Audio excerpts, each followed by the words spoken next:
Let's look at a small video clip before we start our poem.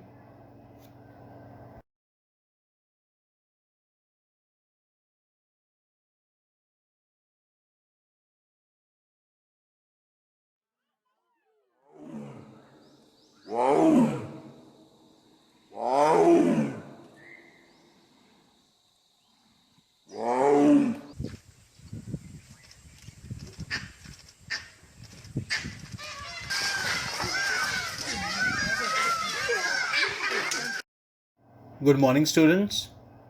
Welcome to Milestone Academy online classes. Subject English, Class 10. Book First Flight, Poem number 3. A Tiger in the Zoo by Leslie Norris, page number 29 to 31. About the author.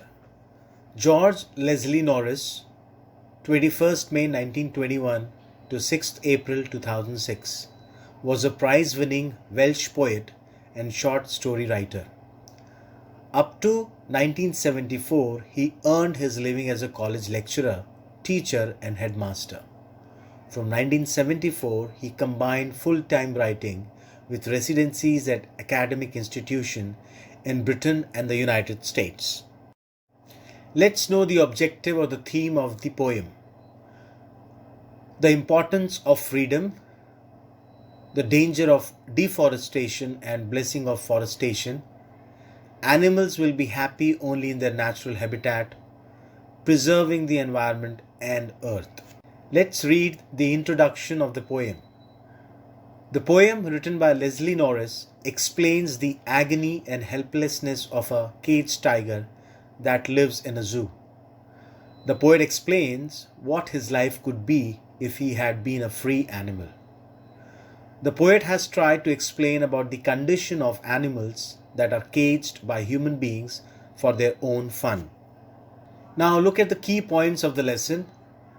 This poem contrasts a tiger when it is in its natural habitat and when it is imprisoned in a zoo.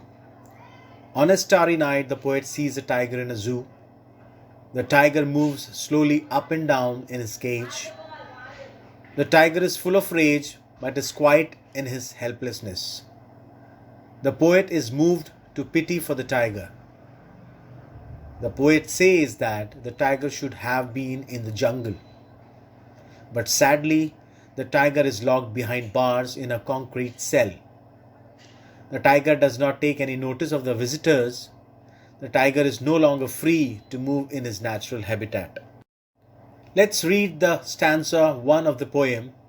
He stalks in his vivid stripes the few steps of his cage, on pads of velvet quiet, in his quiet rage. It means the tiger moves up and down of his cage. The stripes on his body are of strong bright color. The tiger moves quietly on his velvet pads. He is full of rage but is quiet because he knows that he is helpless here. The second stanza of the poem. He should be lurking in shadow, sliding through long grass, near the wall hole where plumb deer pass. It means, looking at the imprisoned tiger, the poet is filled with pity. He says that the poor tiger should have been in his natural habitat. Then at this point of the night, he would have been lying in the shadows of trees and sliding quietly through the long grass. There near the water hole, he would be waiting for some fat deer to pass that way. Thus, he would be lying there in expectation of a heavy feast. Let's read this stanza 3. He should be snarling around houses at the jungle's edge, baring his white fangs, his claws, terrorizing the village. The poet here means is what the tiger would be doing in case he failed to find any prey in his natural habitat. He says that the tiger would be growling at the edge of the jungle near some village. He would be showing his white fangs and claws while moving here and there. He would thus become a cause of the terror for the villagers. The poet here gives a hint that if we destroy the natural habitat of the tigers, they will be forced to turn to our towns and villages to find their food. Stanza 4. But he is locked in a concrete cell, his strength behind bars, stalking the length of his cage, ignoring visitors. The stanza 4 means the poet sees the tiger locked in a concrete cell in the zoo. In spite of all his strength, he now lies imprisoned behind the bars. Very slowly and silently he moves up and down along the length of the cage. He takes no note of the visitors who come to the zoo to have a look at him.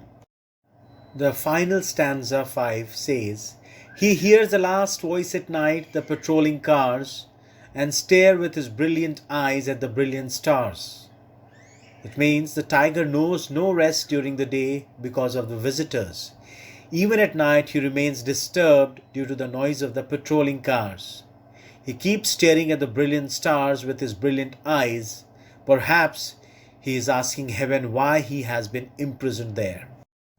Let's see the difference between movements and action of the tiger in the cage and in the wild.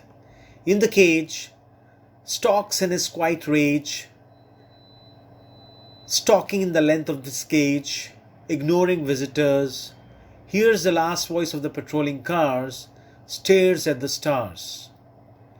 In the wild, lurking in the shadow, sliding through long grass, snarling around houses, baring his white fangs, terrorizing the village. Let's go with the summary. This poem contrasts a tiger when it is in its natural habitat and when it is imprisoned in a zoo. On a starry night, the poet sees a tiger in a zoo. The tiger moves slowly up and down in his cage. He is full of rage but is quiet in his helplessness. The poet is moved to pity for the tiger. He says that the tiger should have been in the jungle.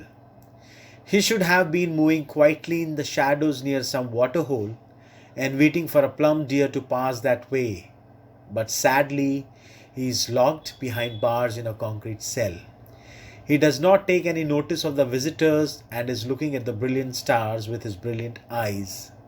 Now he has to be content with merely looking at the stars. He is no longer free to move in his natural habitat and look at the brilliant stars from there.